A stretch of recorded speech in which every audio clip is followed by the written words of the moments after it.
Les amis, bienvenue dans une nouvelle vidéo. Je suis très heureux de vous retrouver aujourd'hui dans une vidéo dans laquelle on va parler d'Ilya Zabarny qui pourrait signer, ou qui devrait signer plutôt, au Paris Saint-Germain dans les prochaines heures. La Coupe du Monde des clubs bat son plein, le PSG est qualifié et en tête de son groupe juste devant Botafogo, l'Atlético Madrid est 3e et Seattle est dernier. Malgré cela et malgré le titre en Ligue des Champions, évidemment le PSG se doit de se renforcer. Ils ont un 11 titulaire qui est très bon. Luis Enrique en a fait vraiment une véritable machine à gagner. Le 11 titulaire est très fort, mais les remplaçants sont parfois un peu limites. Et pour avoir vraiment la meilleure équipe, l'équipe la plus compétitive possible, tu te dois d'avoir un bon banc. Et quand tu regardes finalement les joueurs sur les côtés, on évoquera ça dans la partie besoin. Et finalement, tu te retrouves avec Hakimi et Nuno Mendes qui doivent beaucoup enchaîner. Marquinhos va sur ses 31 ans ou ses 32 ans, je ne sais plus, bref, il a passé ses 30 ans, alors vous me direz, oui, pour un défenseur central, c'est pas forcément très vieux, je vous l'accorde, mais évidemment, le PSG est une équipe jeune et une équipe qui a une vision d'avenir depuis que Luis Campos est arrivé. On voit pas mal de petits cracks portugais arriver, je pense à Neves, je pense à Moura, par exemple, qui est ciblé, je pense également à Vitinha, bref, voilà, le marché portugais, par exemple, est suffisamment ciblé. Et donc, ce que je vous propose, c'est de voir pourquoi ils vont chercher Zabarny et finalement qui est Ilya Zabarny. Avant que la vidéo commence, n'hésite pas à liker la vidéo, à t'abonner en activant la cloche de notification également si tu ne veux pas rater la suite de mes contenus, à partager et puis évidemment à commenter si jamais j'ai oublié de dire des choses. Évidemment, le PSG, ce n'est pas mon club de cœur, donc je peux évidemment faire des erreurs.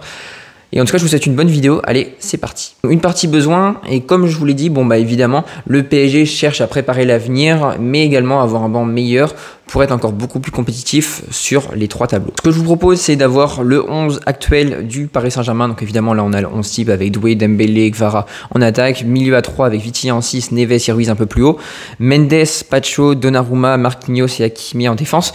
Mais là où j'ai envie vraiment d'attirer votre attention, c'est évidemment sur les remplaçants. Alors vous me direz, en attaque, Barcola c'est bien. En remplaçant Dembélé, Ramos je pense c'est pas trop mal, même si voilà il est beaucoup décrié, je trouve quand même que c'est pas trop mal malgré tout, donc pourquoi pas. Et Lee sur un côté, pour moi voilà c'est beaucoup plus un joueur d'axe, le mettre sur un côté c'est un peu une bêtise selon moi, après voilà ça n'engage que moi. Donc voilà, peut-être recruter également un ailier droit de backup évidemment. Le milieu de terrain titulaire, rien à dire. En 6 derrière Vitinha, il n'y a pas vraiment, j'ai mis Moscardo, mais parce que je savais pas trop qui mettre, donc n'hésitez pas à me dire qui vous auriez mis. Moi voilà, je mets Moscardo, mais comme il a quasiment pas joué, je ne sais pas vraiment ce qu'il vaut. Zaïre Emery en doubleur de Neves, là il n'y a pas de problème. Mayoulou, évidemment en doubleur de Ruiz, qui fait forte impression, d'ailleurs je crois qu'il fait des très bons matchs à la Coupe du Monde des clubs. Et en défense, là c'est pareil, sur les latéraux, là j'ai mis Lucas Hernandez, mais c'est pas vraiment un latéral, pour moi c'est beaucoup plus un central depuis pas mal de temps maintenant. Bon voilà, donc en centrale ça peut aller, même si c'est plus compliqué depuis son retour de blessure, Lucas Hernandez. Beraldo, j'ai jamais été fan, déjà à gauche, mais à droite, voilà, pour un gaucher je trouve que c'est assez compliqué. Et puis évidemment Zaïre Emery en doubleur d'Hakimi. Mais voilà, quand on voit l'effectif du PSG, encore une fois le 11 il est très bon. En revanche il y a vraiment un problème, je pense, au niveau des remplaçants, et pour moi le PSG a été, on va dire, un peu chanceux qu'il n'y ait pas eu plus de blessures que ça cette saison. Mais voilà, quand tu as Zaïre Emery et Hernandez en doublure, surtout au niveau des latéraux, Moscardo en doublure ici et Lee, voilà. Le reste, je pense, ça peut aller à peu près, même si voilà, en défense centrale c'est quand même compliqué, mais il va falloir que le PSG se renforce, et notamment défensivement. Donc finalement, quand on fait le bilan des défenseurs, t'as qu'un seul défenseur droitier, c'est Marquinhos, et c'est le défenseur qui est le plus âgé, qui est expérimenté. Alors oui, il est expérimenté, vous me direz, ok, bon, c'est bien d'avoir un joueur expérimenté parce qu'il peut encadrer les jeunes, mais d'un autre côté, voilà, il commence à être vieux, et donc il va falloir préparer l'avenir, et c'est pour ça que le PSG s'intéresse à Ilya Zabarny. Ilya Zabarny, avant toute chose, évidemment, avant qu'on rentre plus dans l'analyse détaillée, niveau du profil, c'est un joueur qui ressemble pas mal à Marquinhos, qui va être droitier, c'est ça qui est très important vu que tu as 3 défenseurs gauchers, même je dirais 4 avec Kimpembe, mais est-ce qu'on peut considérer que Kimpembe est encore opérationnel? Je ne pense pas. Donc voilà, tu pars sur 3 défenseurs gauchers et un défenseur droitier qui est titulaire Marquinhos, mais si Marquinhos se pète, ce qui est possible à son âge qui est quand même assez avancé, finalement tu n'as pas de backup derrière. Bon, alors maintenant ce que je vous propose, c'est évidemment le focus sur Ilya Zabarny, la partie la plus attendue de la vidéo, et vous allez voir que c'est un joueur finalement qui va être assez semblable à Marquinhos. Et honnêtement, ça va peut-être être un peu surpayé, on va le voir tout à l'heure. Mais pour moi, sinon, au niveau du profil, ça reste vraiment un top profil. Et c'est vraiment un joueur qui incarne l'avenir vu qu'il va avoir 23 ans seulement. Bon, alors voilà, comme le dit Fabrizio Romano, on a le PSG qui est intéressé donc par Ilya Zabarny. Les discussions sont avancées avec un montant du transfert qui est évoqué à 55-60 millions d'euros. Alors sur Transfermarkt, il estime à 42 millions d'euros. C'est un joueur qui est confirmé. Bournemouth a été vraiment très bon cette saison défensivement. Je pense notamment à sa charnière centrale, Huijsen, Zabarni, mais également à son latéral gauche, Milos Kerkez, qui va s'engager dans les prochaines heures avec Liverpool. D'ailleurs, j'en ai fait une vidéo, si vous voulez aller la voir, n'hésitez pas. Fin de contrat en juin 2029, international ukrainien évidemment. Il fait 1m89, voilà. Comme j'aime bien le dire, c'est un beau bébé. C'est quelqu'un qui est vraiment très solide physiquement, on va le voir. Au niveau de la hitmap, on voit que c'est quelqu'un qui défend assez haut, finalement qui applique vraiment à la lettre les consignes du coach de Bournemouth. Bon, j'ai plus son nom, mais voilà, c'est quelqu'un qui prône en tout cas une philosophie de jeu vraiment verticale avec un pressing haut, et vous allez voir d'ailleurs, ça va avoir une grande influence sur les stats.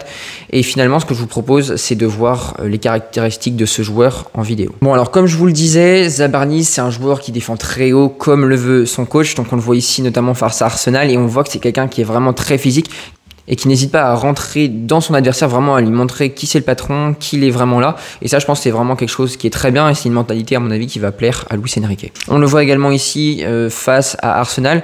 Il chasse encore Merino très haut. Ici encore, bon, au match aller face à Arsenal, face à Declan Rice, il va vraiment le pousser. Et pourtant, Declan Rice, c'est quelqu'un qui est quand même solide physiquement. Et des fois, c'est bien de défendre haut, mais comme c'est un joueur qui met un peu de temps à se lancer, il y a des fois, ça va être vraiment un double tranchant. Soit ça passe et c'est bien, soit ça casse. Et vous allez le voir tout à l'heure, ça peut clairement créer des actions dangereuses pour l'équipe adverse. Donc encore quelques diapositives. Voilà, on voit là face à Chelsea, c'est vraiment un joueur qui marque son territoire face à Cole Palmer notamment, qui est quand même assez physique lui aussi. Au niveau du placement, c'est quelqu'un qui livre vraiment très bien le jeu. Pour la passe vers Nicolas Jackson, il a anticipé et évidemment il va relancer sur le joueur qui se trouve juste ici, qui est peut-être Christie, si je ne dis pas de bêtises. Encore une fois, bien placé. Bon, là vous me direz, la passe du joueur de Chelsea peut être beaucoup mieux réalisée, mieux exécutée. Mais voilà, n'empêche qu'il est bien placé, et ça c'est quelque chose qui le fait vraiment très bien. Et finalement, défensivement, tu vois que c'est un défenseur qui se fait pas souvent passer. Bon, alors, rare fois où il intercepte de cette manière-là, mais voilà, c'était une image qui m'avait vraiment marqué, une image classique d'un défenseur central, mais qu'on voit de moins en moins, vous me direz. Voilà, face à Enzo Fernandez, là, superbe frappe contrée, sinon il y avait clairement but et ça aurait fait 2-0 pour Chelsea. Et puis au duel aérien, c'est quelqu'un qui est vraiment très fort, là, face à Declan Rice, encore une fois, si je ne dis pas de bêtises. Il va gagner ses duels. Encore une fois ici, je crois que c'est face à Joelinton, qui est quand même un sacré client dans les airs. C'est un joueur également qui prend très bien l'information. Et là, on le voit vraiment très bien sur cette diapositive. On voit que, il a vu en tout cas que Declan Rice ici a le ballon. Et Declan Rice avait vu Bukayo Saka. Bon, malheureusement, Bukayo Saka pour Arsenal est hors jeu. Mais en tout cas, voilà, il prend l'information pour ensuite démarrer sa course. Et évidemment, c'est un joueur qui est très fort défensivement, mais la relance est quand même importante. Et c'est quelqu'un qui va avoir une bonne relance. Alors évidemment, par rapport à Marquinhos, on va le voir tout à l'heure, les stats ne reflètent pas vraiment ça, mais il faut vraiment mettre en relief ces stats et voir que finalement, la relance est beaucoup plus privilégiée côté Paris Saint-Germain, où il y a beaucoup moins de risques, et donc du coup les stats au niveau de la relance sont bien meilleures chez Marquinhos, alors que du côté de Bournemouth et donc de Zabarni, le coach insiste vraiment sur la verticalité, sur les longs ballons notamment, ce qui forcément implique beaucoup plus de déchets et donc des stats moins importantes sur la relance. Mais en tout cas, c'est un bon relanceur, c'est pas le maître de la relance par rapport à Huijsen ou les passes passées par Huijsen, mais voilà, là en tout cas pour la première diapositive, c'est quelqu'un qui va vraiment bien relancer, et c'est vraiment des relances parfois très longues et qui le fait vraiment très bien, que ce soit au sol ou dans le domaine aérien. Encore une relance ici face à Arsenal, où là vraiment il va casser la ligne, et c'est quelqu'un qui les fait vraiment très bien. Là il est équilibré avec son numéro 27 en direction de peut-être Kluivert, si je ne dis pas de bêtises. Des passes évidemment aériennes, des passes longues,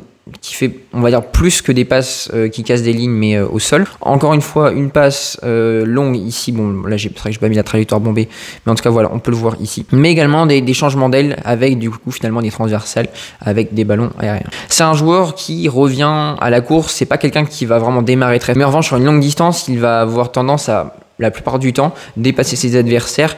Et voilà, si par contre tu le prends en VS1 face à un ailier, on va le voir tout à l'heure, là, ça va être plus compliqué. Bon, alors évidemment, il y a quelques points faibles chez Zabarni. Bon, parfois il défend haut, comme ici, il monte un peu à contre-temps, mais Rice fait l'appel et Rice va être servi. Et malheureusement pour Rice, va buter sur le gardien, mais voilà, bon, avertissement sans frais. Mais attention à cela ici. Également des fois où il n'est pas assez sur le joueur, pas assez au contact. Bon, c'est assez rare, mais voilà, je l'ai quand même vu 2-3 fois, donc je pense que c'est quand même à souligner. Et puis évidemment, c'est ce que je vous disais en début d'analyse tactique. Parfois, il a tendance à intervenir haut, et là, il se foire très clairement face à Nicolas Jackson. Et malheureusement, ça fait but pour Chelsea derrière. Donc voilà, attention au fait à ce qu'il intervienne haut. Alors je pense que c'est quand même une grosse ligne du coach, à voir la manière dont il va défendre du côté du Paris Saint-Germain.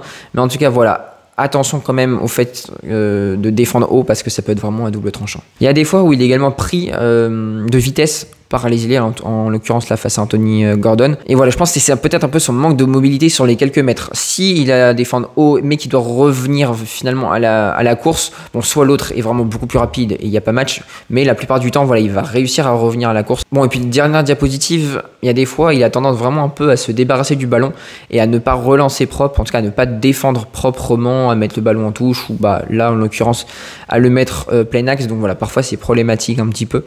Mais voilà, sinon ça reste quand même un défenseur qui est très bon. Bon, alors dans tout ce qui va être statistique FBref, on voit que c'est un défenseur qui est très bon dans tout ce qui va être défense et discipline finalement. Passe décisive, il est quand même pas trop mal, hein. Et voilà, possession et passe progressive, là il est dans le vert. Passe progressive, il en est quand même à 4, sachant que la relance ne passe pas par lui, c'est quand même assez énorme, avec un Huijsen qui était beaucoup plus haut et lui qui était un peu plus bas, justement avec son manque d'accélération, de punch au début. Voilà, il essayait un peu plus parfois d'être un peu plus bas, dans les phases en tout cas de relance. Il laissait un peu Huijsen un peu plus haut avec ce défenseur relanceur, mais très très technique, qui peut limite jouer 6 hein, à mon avis. Les passes réussies, bon bah voilà, les passes longues réussies, il en est à 5 quand même par 90 minutes. En tenté, il en est à 10, donc je sais pas si on se rend compte, mais c'est vraiment très important pour une équipe en plus qui n'a pas la possession, et en plus pour la relance qui ne passe pas par lui. Donc voilà, je trouve que c'est quand même assez phénoménal. Les passes clés, il est quand même très bon. Passe dans le dernier tiers, c'est également très bon. Passe progressive, bah voilà, c'est encore très bon, hein. Bon, vous allez me dire, c'est pas non plus 90, mais voilà, on parle d'un joueur qui n'a que 23 ans aussi, et ça, il faut bien le prendre en compte. Et puis évidemment, tout ce qui va être action purement défensive, en tac réussi, il en est à 1,04 pour 1,51 par 90 minutes.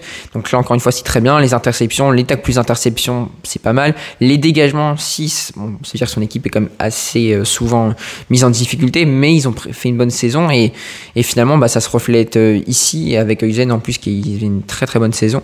Et très très peu d'erreurs, 0,06 par 90 minutes. Bon, ça le passe que 65e. Bon, ok, pourquoi pas. Mais voilà, en tout cas, défensivement, quand même, c'est un joueur qui est très bon. À la relance également, c'est un joueur finalement qui va être vraiment équilibré. Quand on regarde bah, finalement sa passe map, bah, on voit que c'est un joueur qui relance finalement d'assez haut, et finalement ça rejoint ici avec la direction des passes, parce que je vous disais tout à l'heure en vidéo, c'est un joueur qui relance souvent juste derrière le rond central pour lancer ses adversaires, ses partenaires en profondeur. À gauche, c'est un peu pareil avec quelques transversales évidemment, ici également.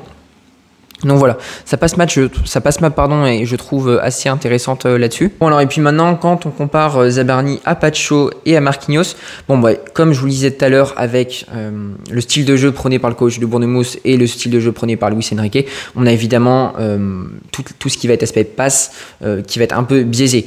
Voilà, en tout cas ça n'en reste pas moins un très bon passeur, un très bon relanceur plutôt, il y a Zabarni. Bon évidemment Marquinhos en prison des passes, en passe réceptionnée. Bon, en interception, il est quand même un peu meilleur, mais c'est pas trop le style de jeu de Zabarni. Lui, c'est plutôt quelqu'un qui va être solide, dur sur l'homme, comme vous avez pu le voir. Et dans tout ce qui va être défense, finalement, bah, ça va être assez semblable. Pacho est quand même un peu meilleur défensivement, mais voilà, en tout cas, dans ce qui concerne la relance, on voit vraiment un Zabarni qui est quand même meilleur. Pacho, c'est vrai que c'est pas du tout son truc. La relance, c'est plutôt un défenseur qui va être assez rapide et dur sur l'homme lui aussi. Et finalement, quand tu regardes les âges, bon bah Zabarni va avoir 23 ans en septembre, donc en gros, on va dire plutôt qu'il va avoir 23 ans quand il va être recruté, quasiment. Mais on voit finalement que le Paris Saint-Germain mise encore une fois sur la jeunesse. Bon, alors finalement, à l'heure de faire le bilan d'Ilya Zabarni au PSG, bah pour moi, je trouve c'est tout simplement un super coup. C'est un joueur qui a à la fois l'expérience de la première ligue, qui est vraiment très complet, qui est dur sur l'homme. Je pense que voilà, il est peut-être pas aussi fort techniquement que Marquinhos. Défensivement, ça reste quand même très solide. Il a quand même un petit aspect de leadership. Bon, c'est pas forcément flagrant. En tout cas, je trouve que c'est pas mal. Bon, avec Pacho, évidemment, c'est un leader également.